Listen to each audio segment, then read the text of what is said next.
Salut à tous, ici Frédéric Morel. Bienvenue sur ma chaîne dédiée à la science et aux découvertes scientifiques. Si vous êtes passionné par l'exploration de notre univers et les avancées scientifiques, pensez à vous abonner. Aujourd'hui, on plonge dans un sujet fascinant qui repousse les limites de notre compréhension. Bonjour Allons-y. à tous et bienvenue dans cette seconde partie de notre exploration de la théorie de la relativité intriquée. Dans cette vidéo, je vais approfondir les concepts fascinants que nous avons abordés précédemment en mettant l'accent sur les implications de cette théorie pour notre compréhension de l'univers.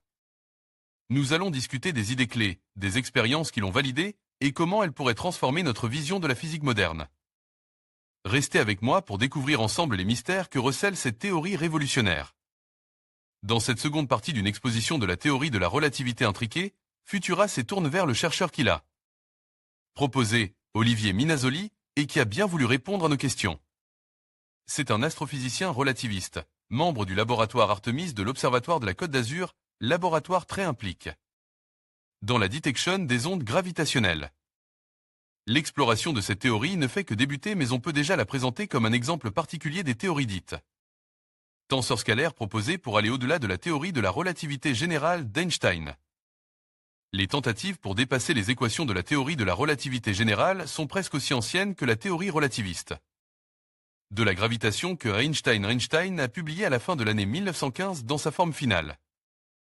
Einstein, lui-même, avait modifié ses équations dès 1919 dans le but d'aider à comprendre les particules élémentaires connues à son époque, à savoir les électrons et les protons. Sur la découverte de ces particules, on pourra consulter le livre que le prix Nobel Steven Weinberg a consacré à ce sujet pour le grand public, The Discovery of Subatomic Particles. En effet, les physiciens du début du XXe siècle avaient besoin de considérer l'électron comme une distribution étendue de charge électrique, mais il fallait alors expliquer pourquoi il n'explosait pas sous l'effet de la répulsion électrostatique de ses parties. Poincaré avait donc postulé l'existence d'une nouvelle force contrecarrant cette répulsion, comme l'explique dans son cours de physique Richard Feynman. Einstein, lui, faisait tout simplement intervenir la force de la gravitation. Quelques années plus tard, en 1933, Max Born et Léopold Infeld allaient chercher une solution dans une autre direction, celle d'une modification non linéaire des équations de Maxwell avec une théorie qui se réduisait à celle du physicien britannique lorsque les champs électriques et magnétiques ne sont pas très intenses. Des équations non linéaires, une clé pour de la nouvelle physique. En fait, on peut dire que souvent des progrès en physique ont résulté du passage d'équations dites linéaires, parce que la somme de deux solutions de ces équations était encore une solution, à des équations non linéaires n'ayant plus cette propriété mais qui se réduisait aux premières dans les cas considérés initialement. C'est précisément le cas de la théorie de la gravitation d'Einstein qui remplace les équations linéaires que l'on doit à Newton. Laplace et Poisson par des équations non linéaires. Il est donc naturel de se demander si des équations encore plus non linéaires que celles d'Einstein ne pourraient pas constituer une extension de sa théorie, capable notamment d'expliquer la nature des particules élémentaires, voire même de remplacer l'équation linéaire fondamentale de la mécanique quantique, comme le pensait déjà Einstein. Des tentatives en ce sens existent, avec des versions non linéaires de l'équation de Schrödinger, notamment pour résoudre l'épineux problème de la mesure en théorie quantique. Sous sa forme la plus visible, il régit la propagation et la réflexion de la lumière, mais il s'applique aussi aux ondes radar, aux rayons dits rampants, au mouvement des corps solides. Fruit de plusieurs siècles de formalisation, voici le principe de moindre action. CEA Recherche, on peut aborder la nouvelle théorie de la gravitation proposée par l'astrophysicien Olivier Minasoli sous cet angle. La théorie de la relativité intriquée est en effet une généralisation non linéaire des équations d'Einstein, comme Futura commence à l'expliquer dans un précédent article sur cette théorie. Nous avions alors expliqué qu'il existait un cadre fondamental de toutes les équations centrales de la physique théorique reposant sur ce que l'on appelle le principe de moindre action et le formalisme de Lagrange. La théorie de la gravitation peut ainsi être dérivée d'une expression que l'on appelle un Lagrangien note R et le reste de la physique un Lagrangien note LM. Notons au passage que la théorie de Maxwell peut se dériver d'un Lagrangien que l'on notera LF et que celle de Born-Infeld se déduit d'un Lagrangien qui est une fonction non linéaire de LF, à savoir 1 plus LF, 1 demi, de sorte que lorsque les champs électriques et magnétiques ne sont pas intenses, ce nouveau Lagrangien se réduit à 1 demi LF ou est une constante. notons qu'une version étendue de la théorie de Bornfeld joue un rôle important en théorie des supercordes. Théorie des supercordes. On peut commencer à caractériser la théorie de la gravitation intriquée en disant qu'elle dérive d'un Lagrangien avec une certaine fonction non linéaire f, r, l, m. Mais avant tout, précisons tout de suite que pour autant qu'on le sache à ce stade, il n'y a aucun lien entre cette théorie en cours d'exploration et la notion des intrications quantiques. Ajoutons également quelques prolégomènes supplémentaires au sujet de ce que l'on appelle des théories tenseur-tenseur scalaires. Albert Einstein et le système d'équations aux dérivées partielles non linéaires de la théorie de la relativité générale. Le membre de gauche décrit la courbure de l'espace-temps alors que le membre de droite décrit les distributions d'impulsions et d'énergies. Que ce soit la matière, la lumière ou l'énergie noire. La constante à droite peut être vue comme une constante d'un milieu élastique, comme celle d'un ressort et les équations d'Einstein. Comme la manifestation de la loi de déformation de l'espace-temps en réponse à une contrainte mécanique, celle du tenseur impulsion-énergie. NASA, Nobel Foundation, Oren Jack Turner, les théories tenseurs scalaires. Comme le nom de tenseur l'indique, ce type de grandeur mathématique qui généralisait celle de vecteurs elle-même sous forme d'une colonne de nombres a été découvert en développant la mécanique des milieux élastiques déformables sous l'effet de pression-pression et de tension, voire le très complet de Léon Brillouin à ce sujet. Dans sa forme la plus simple, un tenseur est alors un tableau de nombres défini en chaque point d'un corps élastique, tout comme l'est un vecteur vitesse-vitesse pour un fluide en mouvement-mouvement. Un scalaire est un simple nombre, comme une température en chaque point d'un corps élastique chauffe. Un tel corps est défini grossièrement en donnant des constantes élastiques qui permettent de calculer comment il va se déformer en réponse à des contraintes données, par exemple en se dilatant. L'exemple le plus simple est celui de la constante K d'un ressort qui s'allonge d'une longueur x en réponse à une force F selon l'équation F égale Kx. Mais souvent, des termes non linéaires doivent être ajoutés de sorte que l'on aurait F égale AX plus BX 2 plus CX 3 plus. Pour rendre mieux compte du comportement d'un système physique. On peut définir ce que l'on appelle un tenseur métrique note G, un tableau de nombres où les indices indiquent des lignes et des colonnes, qui fixent la géométrie d'une surface et plus généralement de l'espace, voire de l'espace-temps dans le cadre de la théorie d'Einstein. Le tenseur métrique peut varier dans l'espace et dans le temps et donc indiquer une variation dynamique de la courbure d'un espace. Par exemple une sphère qui gonfle ou devient un ellipsoïde. Une théorie relativiste de la gravitation est donc d'une certaine manière une théorie avec des équations qui décrivent comment le milieu élastique qu'est l'espace-temps peut se déformer et onduler en réponse à son contenu. C'est une théorie dite tensorielle ou encore métrique mais qui ne coïncide pas forcément avec celle d'Einstein, de sorte que l'on a des théories alternatives à la théorie de la gravitation d'Einstein qui n'ont en commun que l'existence d'une métrique de l'espace. Temps avec le tenseur G. Une théorie tenseur scalaire de la gravitation serait alors celle de l'analogue d'un milieu élastique avec un champ de température, modifiant l'état des contraintes et les constantes élastiques de ce milieu. L'une de ces constantes modifiables pourrait être la constante de la gravitation constante de la gravitation de Newton, mais aussi la constante cosmologique d'Einstein. En poursuivant l'analogie, il aurait donc un champ scalaire note couple au champ métrique G. Ce champ pourrait très bien ne pas avoir la même valeur qu'aujourd'hui pendant le Big Bang ou à l'intérieur des astres.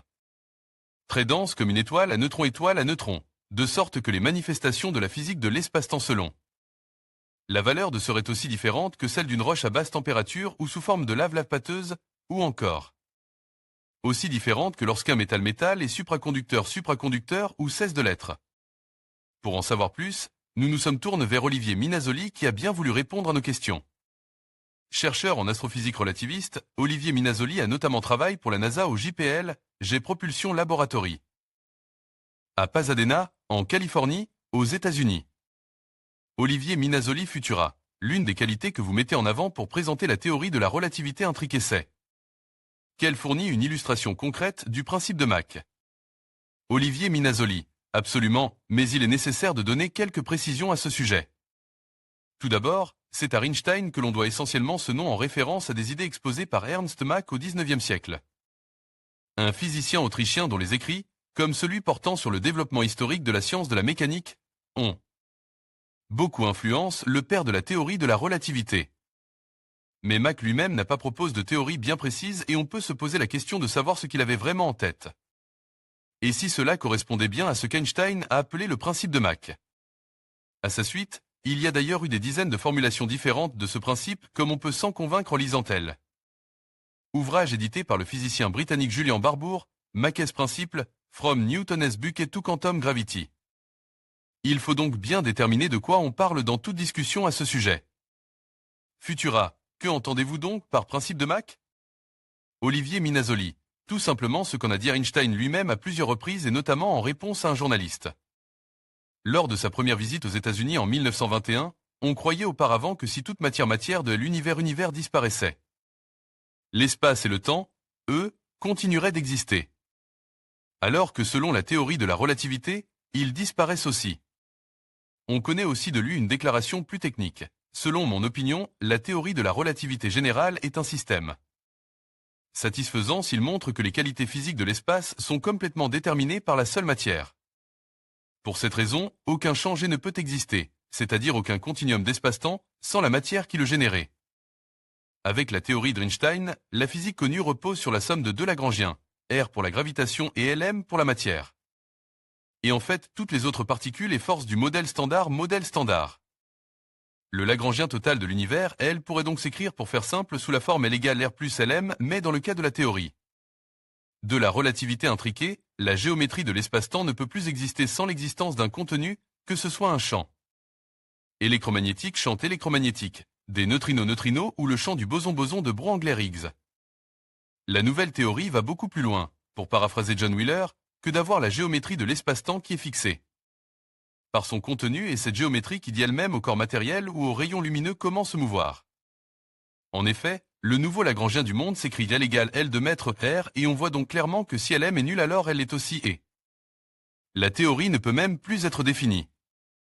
Futura, la forme du Lagrangien est très surprenante. Comment en êtes-vous arrivé à la postuler? Olivier Minazoli, elle est effectivement tout à fait étonnante et contre-intuitive aussi. Tout a démarré avec des travaux de recherche menés sur les théories tenseur-scalaires de la gravitation avec mon collègue et ami Aurélien Tisse. On trouve des théories de ce genre dans plusieurs alternatives à la théorie de la gravitation d'Einstein ou des tentatives pour unifier les forces de la physique comme dans le cadre des théories de Kaluza-Klein, Kk, ou des supercordes, mais l'une des premières théories populaire de ce genre a été proposée au début des années 1960 par Brand-Dicke. Dans le cas des théories Kk les plus simples, on voit déjà apparaître un champ scalaire provenant de l'ajout d'au moins une dimension spatiale supplémentaire et dans celle des supercordes, il y a un champ scalaire très important que l'on appelle le dilaton. Un champ scalaire découle de ces théories, mais il existe aussi des cas, notamment avec les théories avec un Lagrangien de type F, R. Donc sans champ scalaire initialement, où on peut montrer que son contenu est mathématiquement et physiquement équivalent à la théorie d'Einstein couplée d'une façon bien particulière à un champ scalaire. Toutefois, l'existence de ce champ scalaire peut être très problématique car si on peut parfois s'en servir pour construire, par exemple, des modèles des énergies noires, cela conduit à l'existence d'une sorte de cinquième force qui va modifier les mouvements des corps célestes ou des rayons lumineux dans certains cas en donnant des effets que contredisent les observations. Si l'on ne veut pas perdre les avantages de la théorie unifiée étudiée, il faut s'assurer qu'il existe des mécanismes de découplage entre le champ scalaire et la géométrie de l'espace-temps dans les situations qui sont problématiques. On peut prendre par exemple le cas de la théorie dite caméléon d'un champ scalaire particulier imagine pour rendre compte de L énergie noire. La masse de ces particules associées au champ scalaire y est fonction de la densité de l'environnement dans lequel elles se trouvent. Elles seraient légères dans des environnements proches du vide tels que l'espace intersidéral, mais lourdes par exemple dans une étoile comme le Soleil. Le nom caméléon lui a donc été attribué dans la mesure où cette particule s'adapte en quelque sorte à son environnement. De cette façon, il est possible de concilier aussi bien les observations dans le système solaire qu'au niveau des amas de galaxies. Avec Aurélien Tisse, nous avions trouvé une classe de théorie tenseur scalaire qui semblait permettre automatiquement le découplage nécessaire pour tenir compte des contraintes connues à l'époque, en particulier des observations du système solaire. La prochaine étape consiste à chercher s'il existait une fonction f, r, bien particulière, ou plutôt f, r, Lm en l'occurrence, correspondante à cette théorie. Petite vidéo exposant la différence formelle entre la relativité générale et la relativité intriquée. Olivier Minazoli Futura. Qu'est-ce qui vous a guidé pour déterminer cette fonction? Olivier Minazoli. En fait, cela s'est fait par essai et erreur en postulant différentes formes possibles et en testant à chaque fois si l'on pouvait retomber sur les équations de la théorie tenseur-scalaire initiale, ce que j'ai réussi à faire avec l'aide. En 2015, de mon étudiant de l'époque alors en dise, Hendrik Ludwig. Nous avons ensuite fait vérifier nos calculs par l'un des experts des théories alternatives à la théorie d'Einstein, Salvatore Capozziello, qui n'a pas trouvé d'erreur. Ce qui nous a sauté aux yeux et qui a été complètement inattendu est que sous cette forme, la théorie ne pouvait même plus être définie sans définir la matière en même temps.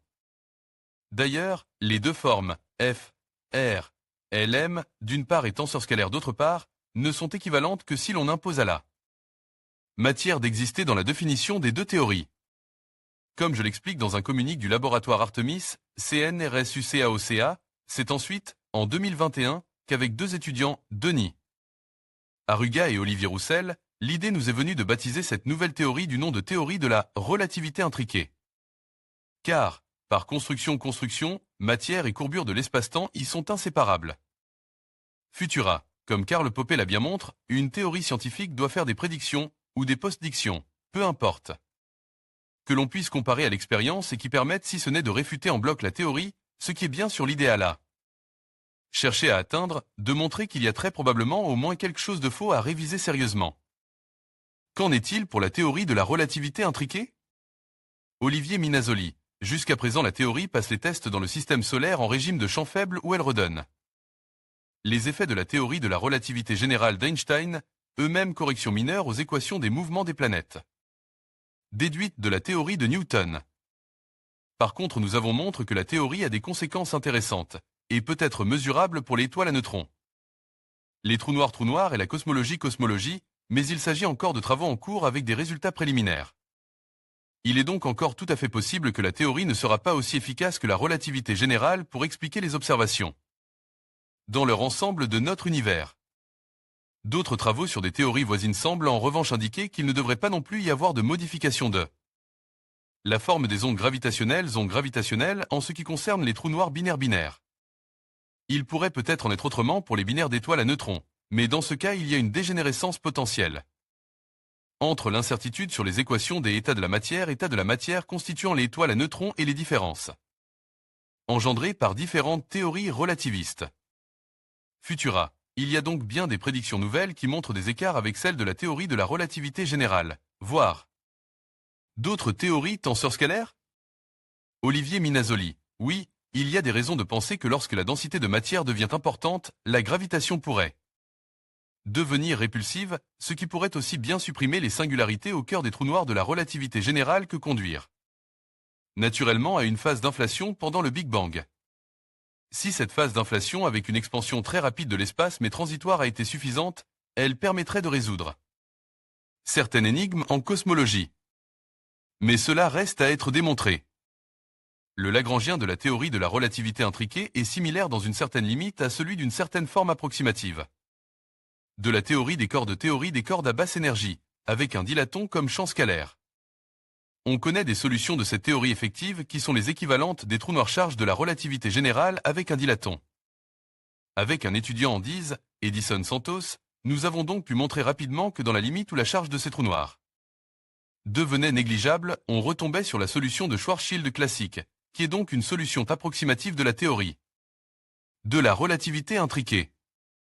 La question de l'occurrence d'une singularité au cœur de la solution exacte reste ouverte, mais pour le moment on peut penser que dans bien des cas en pratique, les solutions de trous noirs des deux théories de la relativité sont indiscernables. Là encore, bien du travail reste à faire. Par contre, avec les étoiles à neutrons, on voit clairement des différences potentiellement mesurables. Les étoiles à neutrons pourraient être plus massives de presque 8% par rapport à celle de la théorie d'Einstein qui conduit à une masse limite en conjonction avec ce que l'on sait de l'état de la matière dans ces étoiles. Surtout, la théorie prévoit des différences potentiellement observables avec les pulsations X des étoiles à neutrons, des différences que l'on pourrait peut-être mettre en évidence avec l'instrument Neutron Star Intérieur Composition Explorer, NICE. Il est à bord de la Station Spatiale Internationale depuis le 3 juin 2017. Nous sommes en train d'étudier cette voie. Pour terminer, mais là aussi des travaux sont en cours et nous n'en sommes encore qu'au début de l'exploration des conséquences de la théorie de la relativité intriquée. On ne peut pas introduire directement la constante cosmologique d'Einstein dans la théorie car cela conduirait à des violations du principe d'équivalence que l'on n'observe pas. Or nous constatons bel et bien que nous vivons dans un univers observable avec une expansion accélérée. Si la théorie de la relativité intriquée est vraie, est l'accélération de l'expansion de l'univers accélération de l'expansion de l'univers doit être due à autre chose, et vraisemblablement le modèle CDM ne peut pas être correct. J'ai récemment proposé une hypothèse qui pourrait expliquer cette accélération sans avoir besoin d'un nouveau champ, la fameuse énergie noire. Cette hypothèse est pour l'heure très loin d'être vérifiée, et elle n'est peut-être pas non plus la bonne explication de l'accélération de l'expansion de l'univers dans le cadre de la relativité intriquée. Dans tous les cas, beaucoup de choses restent à faire pour évaluer la pertinence de cette nouvelle théorie et de son adéquation avec les lois de la nature. À noter, pour ceux que les développements techniques ne rebutent pas, il existe une excellente revue des alternatives à la théorie de la gravitation relativiste d'Einstein et que l'on peut trouver sur ARXIV. On la doit à Salvatore Capodiello et Maria Felicia de Laurenti. Elle complétera la présentation technique faite par Olivier Minasoli dans la vidéo ci-dessous. Une présentation pour les experts de la théorie de la relativité intriquée. Pour obtenir une traduction en français assez fidèle, cliquez sur le rectangle blanc en bas à droite. Les sous-titres en anglais devraient alors apparaître. Cliquez ensuite sur l'écrou à droite du rectangle, puis sur Sous-titres, et enfin sur Traduire automatiquement. Choisissez Français. Olivier Minasoli référence. Compact Object in Entangled Relativity de Sitter Spacetimes in Entangled Relativity Charged Black. Holland Radiating Solution in Entangled Relativity. En conclusion, nous avons exploré les concepts fascinants de la théorie de la relativité intriquée, telle que présente par Olivier Minasoli. Cette théorie nous invite à repenser notre compréhension de l'espace et du temps, tout en mettant en lumière les liens profonds qui unissent la matière et l'énergie. En intégrant ces idées novatrices, nous pouvons envisager un avenir où la physique continue de repousser les limites de notre connaissance. Merci de nous avoir accompagnés dans cette exploration intellectuelle. N'hésitez pas à partager vos réflexions et à vous abonner pour d'autres vidéos passionnantes sur des sujets scientifiques.